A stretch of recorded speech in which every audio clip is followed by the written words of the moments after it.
தமிழ்நாட்டினுடைய கல்வித்தன்மை மாற வேண்டும் என்பதற்காக கையெழுத்து இயக்கத்தை ஆரம்பிச்சோம். என்னை கையெழுத்து இயக்கத்தை ஆரம்பிச்சு 18 நாள் முடிஞ்சிருக்குதுங்க ஐயா. மார்ச் 23 இருக்கும். 26 லட்சம் பேர் கையெழுத்து போட்டிருக்கிறாங்க. 26 லட்சம் பேர். திராவிட முன்னேற்ற கழகம் மாசத்துக்கு ஒரு கையெழுத்து இயக்கத்தை ஆரம்பிப்பாங்க. நீட்டுக்கு எதிராக கையெழுத்து இயக்கத்தை திராவிட முன்னேற்ற கழகம் ஆரம்பிச்சாங்க.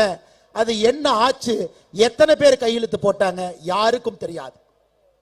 கவர்னருக்கு எதிராக கையெழுத்து இயக்கம் ஆரம்பிச்சாங்க, எத்தனை பேர் கையெழுத்து போட்டாங்க எங்க யாருக்கும் தெரியாது.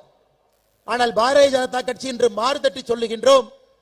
18 நாட்கள் கழித்து நம்முடைய புதிய கல்விக் கொள்கைக்கு ஆதரவாக தமிழ்நாட்டில் இருக்கக்கூடிய அன்பு சொந்தங்கள் 26 லட்சம் பேர் கையெழுத்து போட்டிருக்கிறாங்க. இணையதளத்தில் 8,20,336 நேரடியாக மக்கள் போட்ட கையெழுத்து 17,89,694.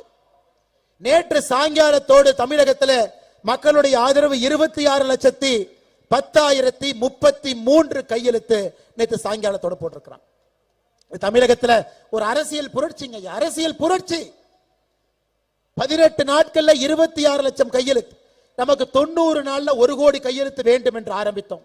மார்ச் 5ஆம் தேதி ஆரம்பிச்ச இந்த கையெழுத்து இயக்கம் மே கடைசி முடியும் பொழுது 1 கோடி கையெழுத்தை தொட்டிருக்க வேண்டும் என்று.